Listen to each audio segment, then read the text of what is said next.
Good evening. 1,500, that's how many complaints the Gauteng office of the Human Rights Commission has received in the past year alone. The Commission was giving feedback on several high-profile cases that dominated the public space in 2023, from the cholera outbreak in Tshwane to the shocking sewage spillage in Emfuleni that left communities wallowing in a mire of dirty and untreated water.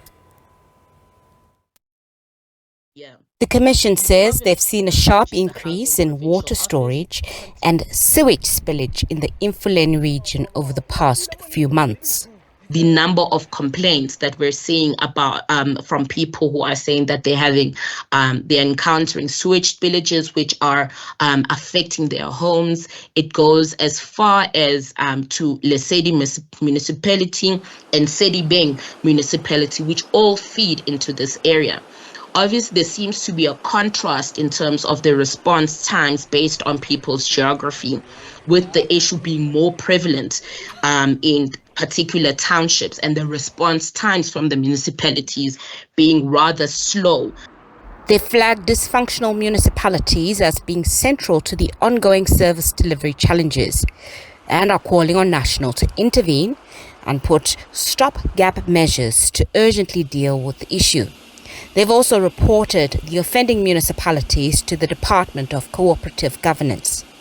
The Commission identified the issues with VAL to be under the critical infrastructure, which meant that if there was nothing done to ensure that the pollution in the VAL is not dealt with, then that there would be lots of spillage that's and this was going right into people's homes, schools, sometimes like the creche you mentioned earlier, and the whole thing regarding even the infrastructure of the pipings and where the sewerage was taking place and all that stuff. They've noted that hate speech in schools has also been on the rise. And the number of investigations that are currently happening between minors in schools, so a minor against another minor, where utterances that are made constitute hate speech. And obviously this is a reflection on the social issues that are currently happening within society. And now we are seeing that utterances of hate speech, being it racist, being it homophobic, even xenophobic statements being made by children within the schooling environment. The Human Rights Commission says in the coming months, they'll be keeping a close eye on these issues. Zamantungwa Mbeki, SABC News. For more on this conversation, we're now joined by Zamantungwa Mbeki from the South African Human Rights Commission. She is the Gauteng provincial manager, and she joins us via our video link. Zama, thank you so much for your time this evening here in SABC News. I mean, you received at least more than 1,500 complaints in 1 year in Gauteng. What do you make of all of these complaints you have received as the Human Rights Commission in just 1 year? So what we did actually was to draw from the last 5 years of the complaints that we've been receiving as the Commission, and we are averaging at between 1,300 and 1,500 a year. The highest amount of complaints that we received were 2,000, and that was during the COVID pandemic. So we do receive, and that is just also due to our proximity, a high number of complaints in our Gauteng office, followed by the KZN and the Western Cape office as well, that do receive and are averaging within the thousands as well in terms of complaints that are received. And if we are to put overall the number of complaints of right violations that members of the public are bringing to the Human Rights Commission, we are looking at over 6,000 just nationally. And that just shows that, I mean, in an ideal society, we would not have a need for Chapter 9 institutions. And if we're talking about these numbers at the SAHRC, we haven't taken into consideration the sister organizations, the PP, the CGE, and the CRL, where members of the public can also go and lodge complaints of violations. So if we have to look holistically, that these Chapter 9 institutions still play a role, and members of the community still approach the Chapter 9 institutions to lodge complaints of right violations. And looking at these human rights violations, what does it say when it comes to the delivery of services in this country, particularly in Gauteng? I mean, in Gauteng, what it shows us is that the response times are becoming a problem.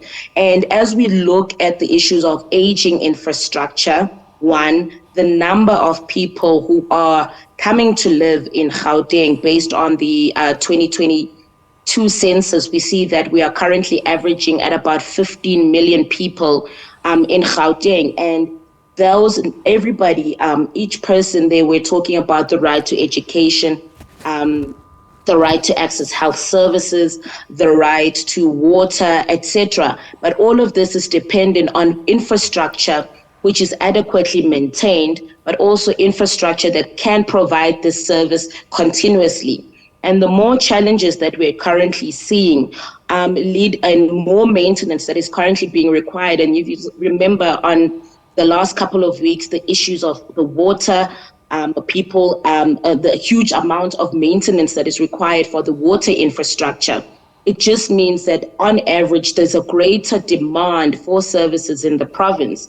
And that puts a strain, obviously, on the municipalities, on the budget, and as well as the planning that is needed that needs to be happening in the province to provide adequate services for all of these people. And according to these complaints, which areas in Gauteng would you say stood out the most when it comes to the number of complaints it received over the same issue? It's hard to say which areas stood out the most. Some areas have got a prevalence. When we look at Emfuleni municipality and the issue of the Vaal River, the sewage spillages that are happening in that area, and that is just reflective of the Commission's reports that we issued on the Vaal River and the non-functioning of generally the wastewater treatment works within the province. And the issue of when we look at wastewater treatment works, it's not just relating to one municipality. It's a continuous system. And this also will give light to what is happening in Hammanskraal and the city of Tshwane within Johannesburg. Obviously, we do note that when the fire broke out in Isindiso, it broke out a number of questions about the city of Johannesburg's and other municipalities' ability to plan for disasters. And when we're talking about disasters, we're not just talking about fires that are breaking out in the inner city. Are we prepared for something like the floods that took place in KZN, the magnitude of that disaster happening in Gauteng? Are we adequately planning for disaster management while at the same time making contingency plans for maintenance of infrastructure across the board, hospitals, municipalities, in education, across the board? And what we've seen is that maintenance continues to be a problem across the board. We see that though there are very big projects that are there, like the Hammanskraal project that is there to help with the Rooiplat and the timber wastewater treatment work, what we need is also a plan that once the project is done and handed over, is the money adequate for the maintenance thereof afterwards? Similar to the Vaal River project that is currently being handled by Rand Water. Once that project is done, it will have to be handed over to Emfuleni. And we all know what the challenges are currently with Emfuleni municipality. So we have to equip Emfuleni municipality to take over that project once finalized. And what is the next step now that we've seen these concerns and complaints being laid by various people in this province? What steps will now be taken to address some of these issues? I mean, we're continuing with our work as the province, but as across all of the other provinces in the commission, where we do receive a complaint, we have to put in 100% of our efforts to adequately address these complaints, and also what we're doing today is providing feedback to the community to say we do receive these complaints. We are working on the complaints. We want to provide information on the work that we have been doing and the reports that the commission issues or its findings. It becomes very important that power is given to the commission so that when our recommendations are given, municipalities, state institutions at different levels become obligated to and are bound by the recommendations so that we can monitor and do our work effectively. But in essence, our doors remain open to receive these complaints, but we also initiate investigations on our accord based on what we see in our own communities in the news, and those investigations form part of this number for the whole commission. Ma'am, thank you so much for your time this evening here on SABC News and providing that clarity for us. So that is Zamantungwa Mbeki. She is from the South African Human Rights Commission and she is the provincial manager in Gauteng.